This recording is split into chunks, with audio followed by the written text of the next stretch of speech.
पुरी की पावन धरती पर बलराम दास नाम के एक परम भक्त रहते थे। वे अक्सर रात्रि के समय जगन्नाथ जी के मंदिर दर्शन के लिए जाया करते थे। एक रात उन्होंने एक विचित्र दृश्य देखा। मंदिर के कपाट बंद होने के बाद दो अत्यंत सुंदर बालक, एक श्याम वर्ण का और एक गौर वर्ण का, मंदिर से बाहर निकले। वे दोनों बालक इतने तेजस्वी और सुंदर थे कि जो उन्हें एक बार देख ले, देखता ही रह जाए। बलराम दास ने देखा कि वे दोनों पास की एक छोटी सी कुटिया में जाते हैं और जब बाहर निकलते हैं तो उनके मुख में पान होता है और पान की लाल पीक उनके होठों से टपक रही होती है। बलराम दास ने पीछा किया तो पाया कि वे बालक प्रभु दास नाम के एक भक्त की कुटिया में जाते हैं। प्रभु दास एक साधारण लेकिन अनन्य भक्त थे।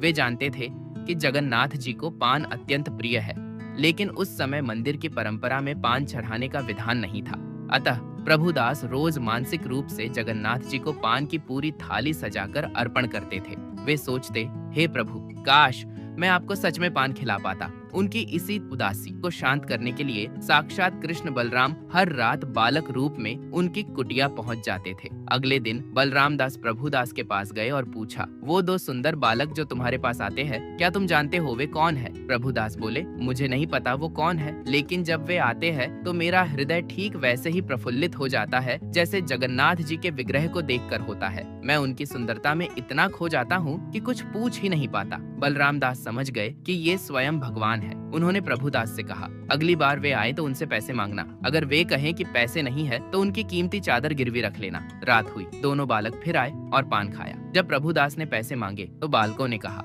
हमारे पास तो धन नहीं होता। योजना के अनुसार प्रभुदास ने उनकी सुंदर रेशमी चादरें उतरवा ली और कहा, कल जब पैसे लाओगे तब चादर ले जाना। भगवान मुस्कुराए और बिना चादर के ही मंदिर लौट गए। अगली सुबह जब मंदिर के पटक खुले तो पुजारी दंग रह गए। जगन्नाथ जी और बलभद्र जी के कंधों से कीमती चादरें गायब थीं। चोरी की खबर राजा तक पहुंची। पुजारियों पर संदेह किया जाने लगा। तभी बलराम दास राजा के पास पहुंचे और सारी बात बताई। महाराज, चादर चोरी नहीं हुई है, वो तो प्रभुदास की कुटिया में गिरवी रखी है। जब राजा और सेवक वहां पहुंचे और चादरें देखीं तो सबकी आंखों में आंसू आ गए। भगवान अपने भक्त के हाथ का पान खाने के लिए स्वयं चलकर आते थे। राजा ने तुरंत आदेश दिया कि आज से जगन्नाथ जी को आधिकारिक रूप से पान चढ़ाया जाएगा। प्रभुदास को पिड़िया योगा न्या की उपाधि दी गई। राजा ने यह भी सुनिश्चित किया कि प्रभुदास के जाने के बाद भी उनकी स्मृति में यह सेवा सदैव जारी रहेगी, क्योंकि जगन्नाथ जी को उनके हाथ का पान अत्यंत प्रिय है। भगवान केवल विधि विधान के भूखे नहीं है,